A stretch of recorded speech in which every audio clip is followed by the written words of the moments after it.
अशोच्यान्नन्वशोचस्त्वं प्रज्ञावादांश्च भाषसे गतासु न गतासूंश्च नानुशोचन्ति पंडिताः। अर्थात श्री भगवान ने कहा, तुम उनके लिए शोक कर रहे हो जो शोक करने के योग्य नहीं है, और फिर भी ज्ञानियों जैसे शब्द बोल रहे हो। जो ज्ञानी अर्थात पंडित होते हैं वे न तो मृतकों के लिए शोक करते हैं और न ही जीवितों के लिए। ये श्लोक गीता के ज्ञान का आधार स्तंभ है। यहीं से भगवान कृष्ण समस्या की जड़ पर प्रहार करते हैं। 1. विरोधाभास को उजागर करना। कृष्ण सबसे पहले अर्जुन के व्यवहार में विरोधाभास दिखाते हैं।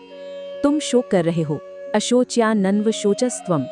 तुम्हारा कार्य अर्थात शोक करना अज्ञानता का प्रतीक है और ज्ञानियों जैसी बातें कर रहे हो, प्रज्ञावादांश्च भाषसे।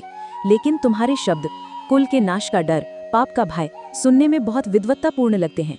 कृष्ण कह रहे हैं, तुम्हारे शब्द और तुम्हारे आंसू मेल नहीं खाते। तुम्हारी बातें बुद्धिमानों जैसी हैं, पर तुम्हारा व्यवहार मूर्खों जैसा है। 2. समस्या को पुनर्भाषित करना।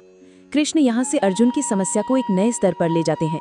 वे ये नहीं कह रहे हैं कि भीष्म को मारना सही है या गलत। वे ये कह रहे हैं कि जिनके लिए तुम शोक कर रहे हो वे शोक के योग्य ही नहीं है। क्यों? क्योंकि आत्मा अमर है। यहीं से आत्मा और शरीर के भेद का ज्ञान शुरू होता है। 3. ज्ञानी की परिभाषा अर्थात पंडितः। कृष्ण एक पंडित अर्थात सच्चे ज्ञानी की परिभाषा देते हैं।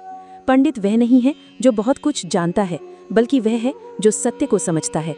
सच्चा ज्ञानी न तो गतासून अर्थात जिनके प्राण चले गए यानी मृतकों के लिए शोक करता है, और न ही अगतासून यानी जिनके प्राण नहीं गए यानी जीवितों के लिए, क्योंकि ज्ञानी जानता है कि शरीर नश्वर है और आत्मा शाश्वत।